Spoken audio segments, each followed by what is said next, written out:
Thank you so much, Julie. I'm really happy to be back here at Club 20, and I'm disappointed that Congressman Polis chose not to be here. For decades now, Club 20 has been a nonpartisan, bipartisan organization that has advocated for the economic future of Western Colorado. There couldn't be a more important undertaking. I am a proud member of Club 20, and Club 20 represents the 22 counties of Western Colorado. I'm here tonight because I believe in the values of Western Colorado. As treasurer, I have had the privilege and opportunity to be involved in some of the most important economic policy decisions we have made, and some of the ones that we have not. I led the defeat of the largest tax increase in Colorado history for education because I did not believe, as a father of 3 school-age kids, the money was going to get into the classroom where it belonged. Less than 2 years ago, I was a co-chair of a bipartisan effort with Governor Ritter to defeat a terrible public policy idea for a state-run single-payer healthcare system that would have bankrupted Colorado and sent thousands of jobs out of our state. And it would have taken, rural doctors, which are already in short supply in Western Colorado, right out of our state as well. This election is about all of you. It is about winning the hearts and minds of the people of Colorado, and you have to be present to win. The choices this election could not be more clear, and the differences could not be more stark. I believe we can fix our infrastructure challenges for the long term. I believe we can invest in the future of a transportation system and attainable housing, whether it be in the Front Range or here in Western Colorado for our young people. But we cannot do it by driving the energy industry out of Colorado. We cannot do it by taking 230,000 jobs and $32 billion of annual economic impact out of Colorado. Because the values that all of us care about of clean air, a regulated industry, and a safe and responsible industry are not mutually exclusive from having a functioning energy industry that contributes to everything from water conservation to the nearby Palisade Plunge. I am going to be a governor that stands up for Western Colorado, and I will be a governor of the Western communities that make up Club 20. Thank you so much for having me tonight.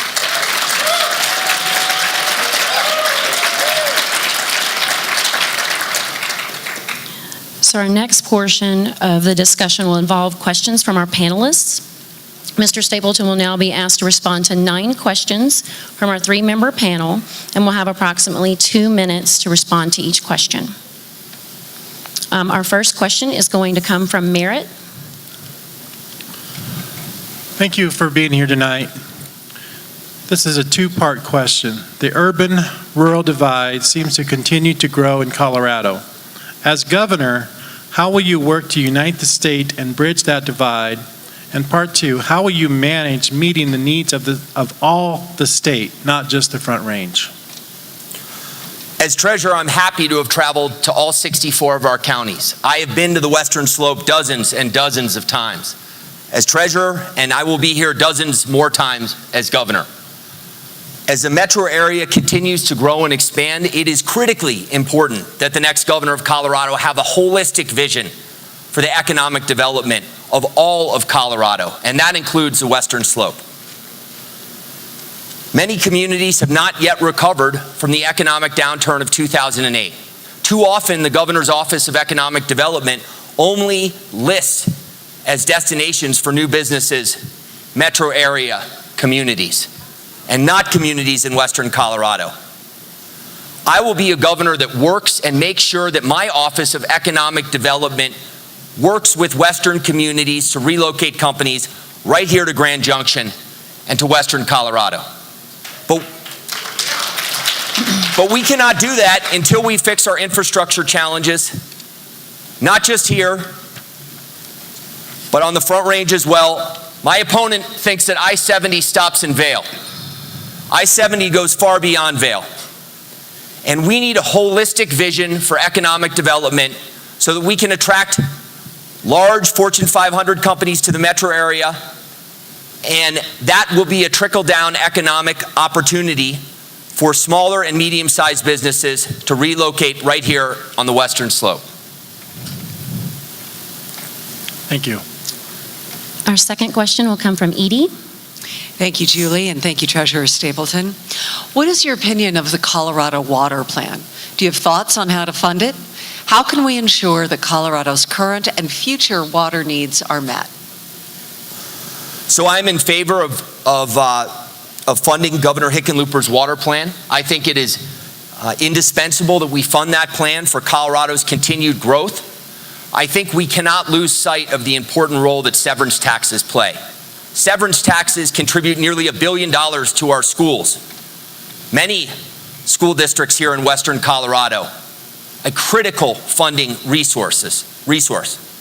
Severance tax revenues are inextricably linked with water conservation efforts. We have to have a functioning energy industry.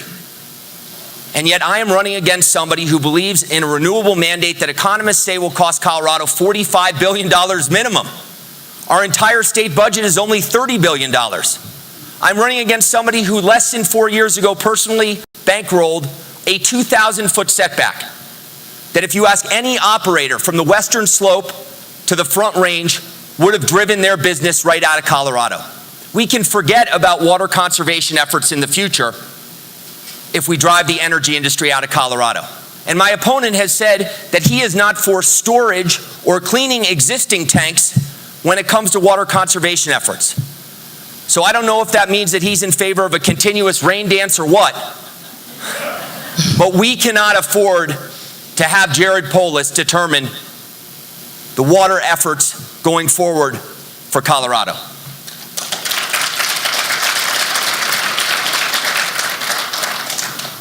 Our third question comes from Jennifer.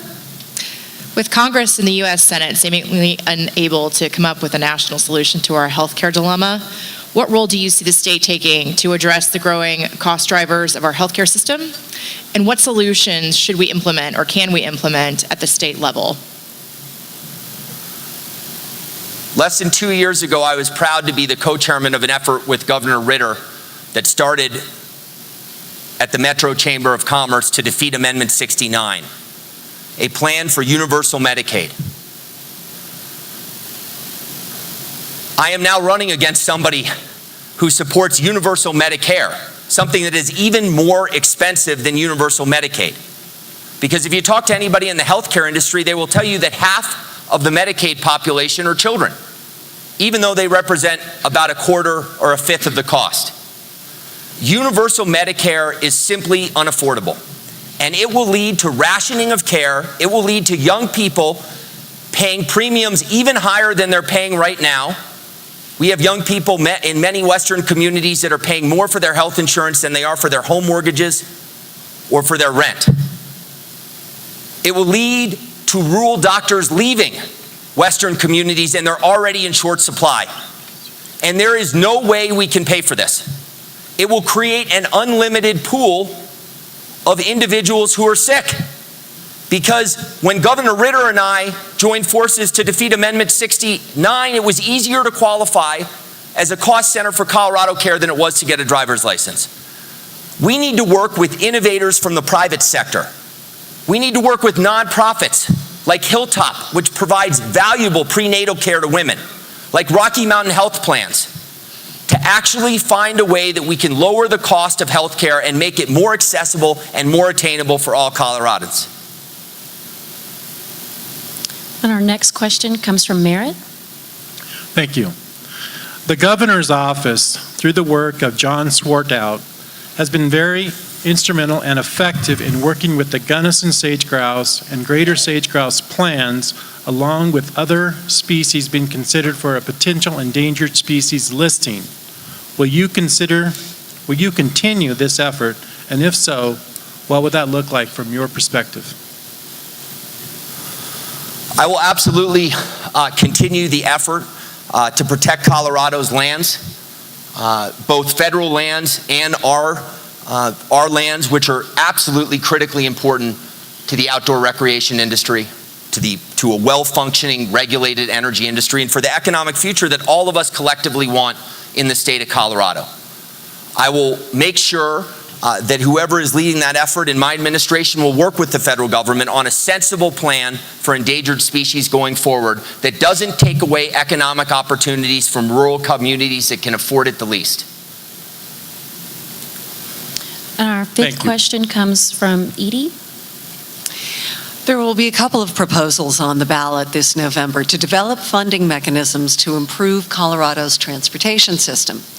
Club 20 supports Proposition 110, which would increase the state sales tax by 0.62%. Do you favor one measure over the other, and why? And do you have other ideas of how to improve transportation and infrastructure in our rapidly growing state? Well, I do not favor the sales tax measure, and I don't know if Fix Our Damn Roads is going to pass. One of the frustrating things from the sales tax measure is less than 50% of the money that would be raised actually goes to roads and bridges. I think we badly need money for transportation, valuable tax dollars that come from Coloradans to go to roads and bridges, and go to projects on the western slope and the Front Range. And that is not happening.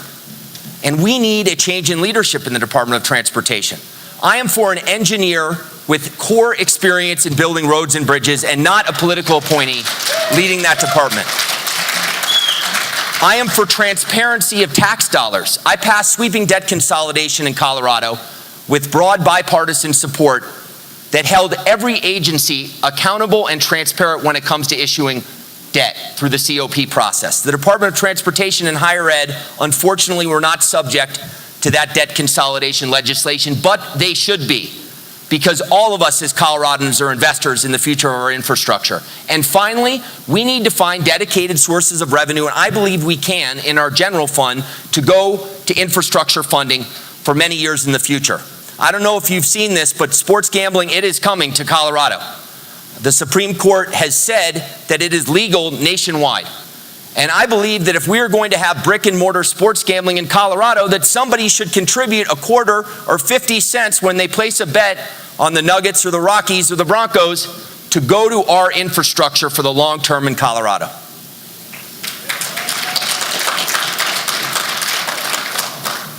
Our sixth question comes from Jennifer. The deployment of high-speed internet throughout Western Colorado is critical to supporting our schools, small businesses, and rural hospitals. Is there a role for the state and local governments to play in deploying broadband to high-cost areas? If not, how should we work with incumbent providers to incentivize them to build out to high-cost areas? Well, the state Senate in the last legislative session came out with a plan over 5 years to have universal broadband around Colorado. I think that plan needs to be cut down to 2 years. It is inextricably linked to economic development and to more and more people telecommuting from rural areas of our state. And until we have universal broadband, we are not going to have the economic development, the job growth, the companies relocating to areas of Colorado that we desperately need them to. And we need to have a governor's office that doesn't work against the large telecom companies, but works in conjunction with them. AT&T has a very valuable and vital first responder program that they are trying to build out in Colorado that will have a bunch of very good residual benefit for rural communities in Colorado. And I will be a governor that works with the large telecom companies, the small telecom companies, to implement universal broadband in Colorado as soon as we possibly can. It is vital to the economic future that all of us want in this state.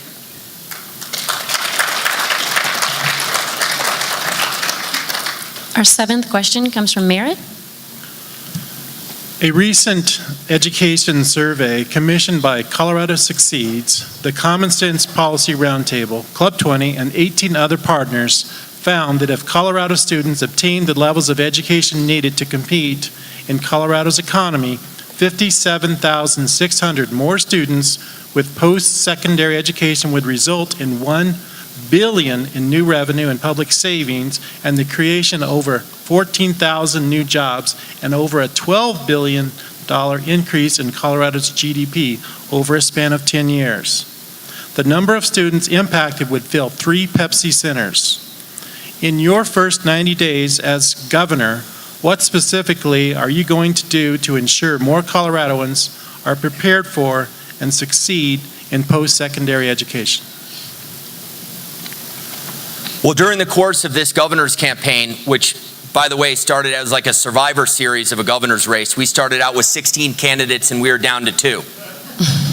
I was fortunate to be endorsed by Associated Builders and Contractors Association, and I had a chance to take a tour of RK Mechanical in North Denver.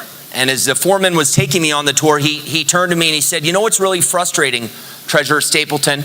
And I said, "No," and he said, "We have our own training program here, and we have 4 times the number of jobs, high-paying jobs that we can fill with Colorado bodies. And so we have had to take jobs from people outside of Colorado, give jobs to people outside of the state of Colorado. And we don't want to be doing it." 2 weeks later, I was at J.K. Butler taking a tour of their shop floor. They're a big commercial window installer, and I heard the same thing. It is incumbent upon us in government to work in a collaborative manner with schools and individuals, especially in failing school districts, to encourage students to pursue skills-based learning, because not everybody should go to college. And we are doing a disservice to young people to saddle them with debt that they will never be able to repay, and a job that will never be able to pay off their debt, as opposed to teaching them valuable lifetime skills for jobs that are here in Colorado today and can lead to them thriving and succeeding for themselves and their families. Thank you. Our second to last question comes from Edie. Club 20 supports an all-of-the-above energy policy. If elected governor, what will you do to ensure that all of our energy sectors have the freedom to operate without damaging the environment? Well, thank you very much. I have long believed the values that all of us care about in Colorado. As a father of a 10-year-old, a 7-year-old, and a 4-year-old, I want to make sure that this industry is safe. And the industry has worked collaboratively with Governor Hickenlooper to do just that. I am proud that Colorado has some of the most stringent regulations in the entire country for energy development. I am proud that the industry was willing to work with Governor Hickenlooper on one of the most extensive mapping programs after the Firestone tragedy. I am proud that the industry worked with Governor Hickenlooper collaboratively on an orphan wells proposal that will also increase safety. But make no mistake, the values that all of us care about, of clean air to breathe, of streams that we can fish with our kids in summer, of mountains that we can hike and ski in winter, those values are not mutually exclusive from having a regulated, a responsible, and a functioning energy industry in the state of Colorado. We can have both, and we must have both for Colorado's economic future. The energy industry contributes 230,000 jobs to our state. $32 billion of annual economic impact. It funds everything from the Palisade Plunge to the amazing riverfront project just blocks away from here, to the schools we care about, to the Cameo project just a few minutes away. And we need the energy industry for our schools, for our outdoor recreation, for the Colorado that I want for my kids and all of yours, and for future generations.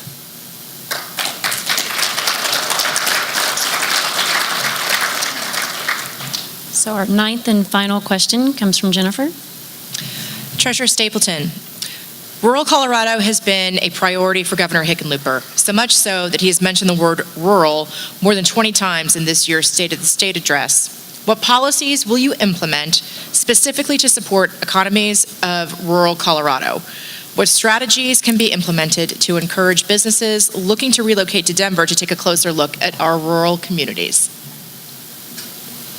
I'm here tonight because Western Colorado matters. I'm going to be a governor that keeps Western Colorado in my head and my heart each and every day that I am in the governor's office. I'm going to be a governor that solves our infrastructure challenges, not just for the Front Range, but for Western Colorado as well. I'm going to be a governor that improves access and affordable health care for young people. I'm going to be a governor that works with nonprofits in this community to increase funding for valuable mental health services so that people don't have to wait for months on end to get into Mind Spring and travel hours on end.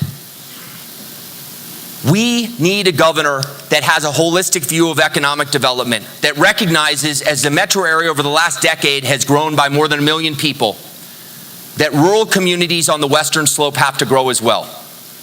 But we cannot do that if we cost this state hundreds of thousands of jobs in the energy and healthcare industries. We can't do it. We cannot have the economic future we want. We cannot have the BLM relocating. They won't be here if we don't have a tax basis. And we cannot do it if my opponent, who has spent 10 years in Congress, refuses to take a position on the Jordan Cove pipeline project because he said he still needs to study it. The studying is over. We have 4 natural gas companies ready to go to export gas that exists in abundance in the Piceance Basin that would power the state of California for 50 years, and the demand is in Asia. Let's go, let's get this project done, and let's transform the economy of Western Colorado.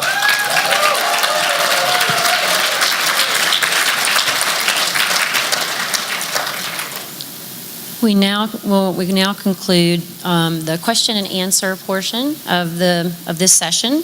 And we will allow Mr. Stapleton to make his closing remarks. You have approximately 3 minutes. Well, thank you very much for having me. I'm really happy to be back at Club 20. I will be a governor that never forgets the western slope, that never forgets the rural communities that make up so much that all of us as Coloradans are collectively proud of. As treasurer, I've been fortunate to stand up for taxpayers every opportunity I have had. I have also passed bipartisan legislation without being in the legislature. I've protected county treasurers in the wake of a U.S. Treasury downgrade. I've passed sweeping debt consolidation that has added to the transparency and accountability of our state agencies. I worked with Senator Johnston just 2 years ago to start the first ever land trust investment board for Colorado's land trust, so that we could have more money going to K through 12 education without raiding another area of our budget or raising taxes. I've done many positive things for the taxpayers of this state as a treasurer, and I cannot wait to be a governor to do even more, to address our infrastructure challenges, to make housing attainable from the Front Range to the western slope, to increase the affordability and accessibility of health care, to make sure that we have a regulated and a responsible energy industry, because the severance taxes fund so much and touch so many things that we care about as Coloradans. I'm going to be somebody who continues the economic growth of the president's tax plan that more than 70% of Coloradans have benefited from, that economists say will bring Colorado $4 billion over the next 5 years, that have created economic opportunity zones, that my opponent, by the way, has entered federal legislation to repeal. I am going to be a governor that puts Colorado first each and every day, for my children and for all of yours. Thank you very much for having me tonight.